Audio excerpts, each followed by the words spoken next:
단기적으로 내 채권이 만기가 되기 전까지 시중금리가 움직이면서 그 수정 듀레이션만큼 채권 가격이 오르거나 내릴 수가 있습니다. 근데 지금 같은 경우는 금리가 눈만 뜨면 올라가기 때문에 매일매일 채권 가격이 떨어지는 그런 불편함이 있을 수가 있어요. 근데 예를 들어서 앞으로 1년 동안 내가 가지고 있는 채권의 듀레이션이 5년이다. 수정 듀레이션이겠죠. 5년이라고 가정하고 시장 금리가 2%포인트 상승했다라고 하면, 물론 정확하지는 않겠지만 얼추 계산을 해보면 1년 동안 2 곱하기 5니까 한 10% 정도 손실이 나게 될 겁니다. 지금 투자자분들이 걱정하는 게 사실은 그런 거죠. 1년에 2%포인트 오르는 게 가능하지 않느냐 이렇게 생각할 수가 있는 거죠. 물론 전혀 불가능하다라고 말씀드릴 수는 없는 일이고요. 근데 이것을 캐리 투자하고 같이 합쳐보면, 제가 고수익 채권 같은 경우에 지금 오늘 현재로 미국 고수익 채권이 1년에 약 10% 금리를 지급한다라고 말씀을 드렸는데, 이것하고 이것을 더해보면 향후 1년 동안 만약에 채권금리가 시중금리가 2%포인트 상승한다라고 하더라도 내가 가지고 있는 이 캐리 수익이 연 10% 되기 때문에 둘이서 상쇄되게 되는 거죠. 그러니까 이론적으로 손실이 발생하지 않게 되는 겁니다. 물론 단기적으로 금리가 급등을 하게 되면 그 기간 동안에 누적한 이자 또는 누적한 캐리가 크지 않기 때문에 이 단기 금리 급등에 따른 자본 손실이 훨씬 더 두드러질 수가 있지만, 시간이 1년이 되고 2년이 되고 예를 들어서 5년이 된다라고 하면 10%의 캐리 금리가 5년 동안 누적이 됐기 때문에 그 50%만큼 손실이 생기기 위해서는 금리가 엄청나게 올라가야 된다라는 거죠. 그렇기 때문에 시중금리가 지금 많이 올라와 있다, 또는 캐리 금리가 상당히 매력적이다 라고 말씀드리는 것은, 채권 투자를 그냥 게임이라고 생각을 해보면 단기적으로 변동할 가능성이 있지만 캐리 금리가 높다라는 건 충분한 여유, 충분한 버퍼를 줄 수 있다라는 거죠. 그렇기 때문에 지금 현재 금리가 높다라는 건 채권 투자자 입장에서는 상당히 매력적인 기회로 작동할 수가 있는 것입니다. 반대로 이 캐리를 하는 과정에서 금리가 올라가는 게 아니고, 금리가 만약에 시중금리가 떨어지게 되면 캐리 플러스 알파가 되기 때문에 단기적으로 캐리보다 더 높은 수익을 가져올 수도 있는 거죠.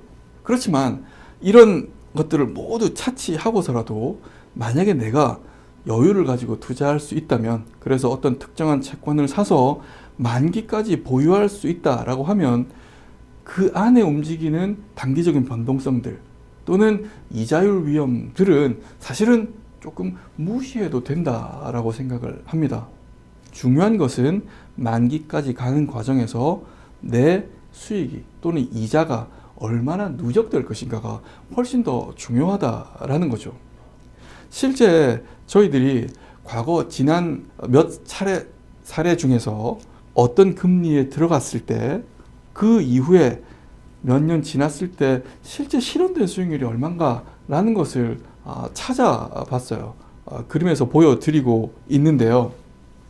실제 지난 여러 가지 시나리오 중에서, 여러 가지 사례 중에서 2007년, 2008년, 2009년 같은 경우에 저희들이 생각할 수 있는 가장 힘들었던 시기 중에 하나인데요.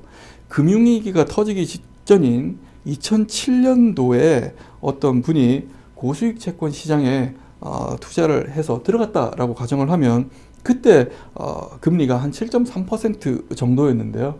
이분이 그 이후 향후 5년 동안 매년 얼마를 벌었나라고 봤더니 한 7.7% 정도 됐습니다. 그러니까 제가 앞에서 말씀드렸던 것처럼 거의 만기에 가깝게 또는 그 듀레이션에 가깝게 투자를 유지했을 경우에는 캐리 수익이 내 수익의 대부분을 설명한다라는 것하고 궤를 같이 하는 것이죠.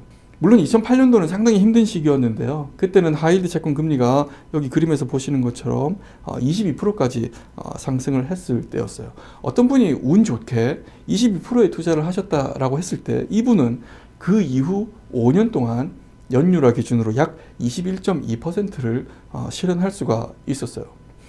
다른 여러 가지의 기관들도 보여드리고 있는데요.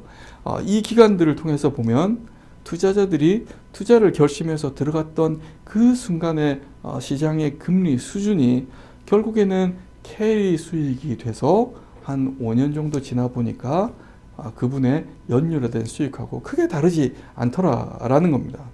지금 미국 하이힐드 시장의 금리가 9.8% 정도, 약 10% 가깝다라고 말씀을 드렸는데요. 이렇게 10%인 금리를 보고 들어가서 향후 5년이 지났을 때, 앞으로 5년 뒤에 2027년도가 되겠죠. 2027년도 10월에 저희들이 그때 9.8%에 들어갔는데 보니까 지금 와서 돌아보니까 거의 비슷하더라 라고 뭐 얘기할 수도 있고, 물론 하지 않을 수도 있습니다. 그렇지만 과거의 움직임들을 봤을 때는 그 들어갔던 시점의 캐리 금리가 매우 중요했다. 그리고 미래의 성과를 설명하는 매우 중요한 척도였다라는 것을 알 수가 있습니다. 물론 투자라는 게 쉽지는 않습니다. 채권을 포함해서 주식도 마찬가지고 어떤 투자도 중기적인 관점 또는 장기적인 관점에서 긴 호흡으로 투자를 하는 게 중요합니다. 모든 사람들이 그것을 다 알고 있어요.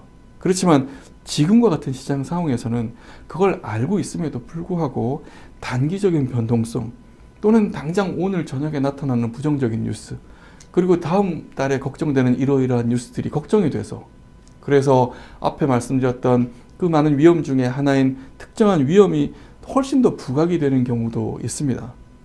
그렇지만 제가 말씀드리고 싶은 것은 특히 채권 투자에서 중요한 것은 그런 단기적인 변동성, 단기적인 위험보다는 긴 호흡을 가지고 캐리를 해 나가는 게 훨씬 더 중요하다라고 믿고 있고요.